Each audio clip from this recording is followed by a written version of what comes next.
Hi hello అందరికీ. బెండకాయలతో ఏం చేస్తానని అనుకుంటున్నారా? యాక్చువల్లీ ఇదైతే నేను యూట్యూబ్‌లో చాలా సార్లు చూసాను. చేద్దాము అని అనుకుంటే మా వారు సరిగ్గా రాకపోతే ఖచ్చితంగా తిట్టిపోస్తారు. దానికోసం ఒకటికి 4 సార్లు ఆలోచించుకొని 4 వీడియోలు చూసి మరీ అయితే ఈ రెసిపీ చేస్తున్నాను. బట్ మీకు నచ్చిందంటే ఒకసారి ట్రై చేయండి. ఎలా వస్తుందో నాకు తెలీదు. మీతో పాటు నేను చూడాలి ఎలా వస్తుందని. దానికోసం బెండకాయల్ని నీట్‌గా కడిగి మనకు నచ్చిన సైజులో కట్ చేసి పక్కన పెట్టుకోవాలన్నమాట. ఆ తర్వాత ఒక ప్యాన్ పెట్టి ఆయిల్ వేసి ఆవాలు, జీలకర్ర, మీడియం సైజులో ఆనియన్, టమాటో అనేది సన్నగా చాప్ చేసి వేసుకోవాలి. నేను ఇక్కడ స్పైసీనెస్ కోసం ఒక్క పచ్చిమిర్చి యాడ్ చేస్తున్నాను. మీకు కొంచెం ఎక్కువ కావాలంటే 2, 3 కూడా యాడ్ చేసుకోవచ్చనమాట. వీటన్నింటిని వేసి కొద్దిగా సాల్ట్ అనేది యాడ్ చేసుకుంటే తొందరగా మగ్గిపోతాయి.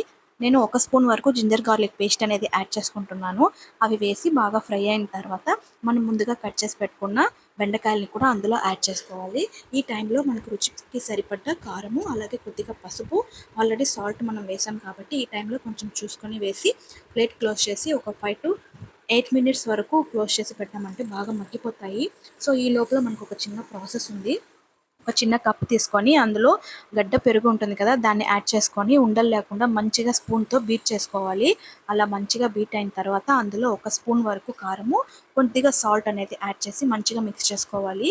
ఈ లోపల మనం ప్లేట్ తీసి చూసామంటే మంచిగా ఇవన్నీ ఉడికిపోయి ఉంటాయి. ఈ టైంలో మనము రెడీ చేసి పెట్టుకున్న పెరుగును కూడా అందులో వేసుకొని బాగా మిక్స్ చేసుకోవాలన్నమాట.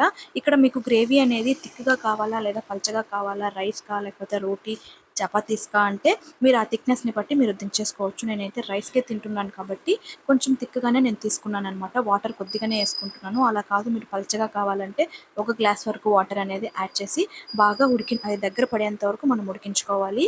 మనం బెండకాయలు అనేవి మంచిగా ఉడికిన తర్వాత మనకు తెలుస్తుంది కదా, ఆ టైంలో మనం దించేసుకోవాలి. ఒక పిడికెడు వరకు కొత్తిమీరని యాడ్ చేసుకొని కొద్దిగా కసూరి మేతిని అరచేతిలో వేసుకొని స్మాష్ చేసి అందులో వేసామంటే టేస్ట్ అనేది చాలా బాగుంటుంది. ఇది రైస్‌కే కాదండి, రోటీకి కూడా బాగుంటుందన్నమాట.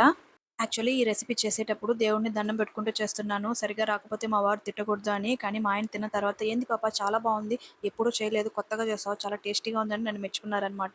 ఆయన చెప్పిన మాటలతోనే నా కడుపు బాగా నిండిపోయిందండి. మీరైతే ఈ రెసిపీ ఆల్రెడీ ట్రై చేసుంటే మీకైతే నచ్చిందో లేదో కామెంట్ చేయండి. నాకు కూడా చాలా బాగా నచ్చిందండి. ఫస్ట్ టైం అయినా కూడా చాలా టేస్టీగా వచ్చిందనమాట. వీడియో నచ్చిందంటే లైక్ చేసి ఛానల్‌ని తప్పకుండా సబ్స్క్రైబ్ చేసుకోండి. Thank you for watching.